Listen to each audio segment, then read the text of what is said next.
চির নতুনের দিল ডাক ২৫শে বৈশাখ। আজ বাঙালির সেই স্মরণীয় দিন, এক আবেগঘন পূর্ণ দিন ২৫শে বৈশাখ।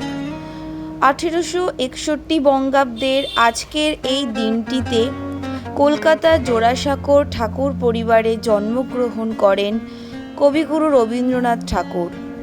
আজ ১৬৩তম জন্মবার্ষিকীতে কবিকে জানাই আমার সহস্র কোটি প্রণাম।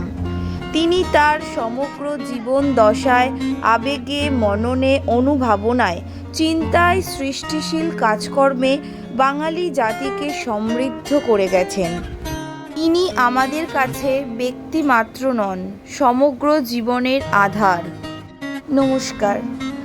আজকে কবিকে প্রণাম জানানোর জন্য সকালবেলায় স্নান করে নিজের ঘরে ছোট্ট একটি রবীন্দ্রনাথ ঠাকুরের মূর্তি নিয়ে ভাবলাম ছেলেকে কিছু জিনিস বলার আছে, যেটা এখন থেকে না বললে হয়তো বড় হলে ও নিজেই পড়তে পারবে, জানতে পারবে, কিন্তু তার আগে সেই শিক্ষাটা আমারই দেওয়া দরকার। তো সেই মতো ওকে দেখানোর জন্য বলতে পারো আমি গাছ থেকে কিছু ফুল তুলে নিয়ে মালা গেঁথে নিলাম। তো মালা গাঁথতে গাঁথতে ওকে বললাম যে তিনি আমাদের কাছে একটা ব্যক্তি মাত্র নন, তিনি ছিলেন সমগ্র জীবনের আধার। একটি সমুদ্রকে যেমন কোনো পাত্রে ধারণা করা যায় না, তেমনি এমনি আকাশকেও যেমন মুঠিতে ধরা সম্ভব না, ঠিক সেভাবেই রবীন্দ্র প্রতিভাকে কোনো সভায় উপস্থাপিত করা অসম্ভব। তিনি একাধারে যেমন ছিলেন প্রতিভাবক, কবি, সাহিত্যিক, ঔপন্যাসিক, চিত্রশিল্পী, ছোট গল্পকার, প্রাবন্ধিক ও নাট্যকার, সবেতেই তিনি ছিলেন শ্রেষ্ঠ।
বলা বাহুল্য, ২৫শে বৈশাখ শুধুমাত্র তার জন্মদিনের ধারাকে বহন করে কেবল কবিকে স্মরণ করে না, আমাদের চেতনাকেও জাগ্রত করে।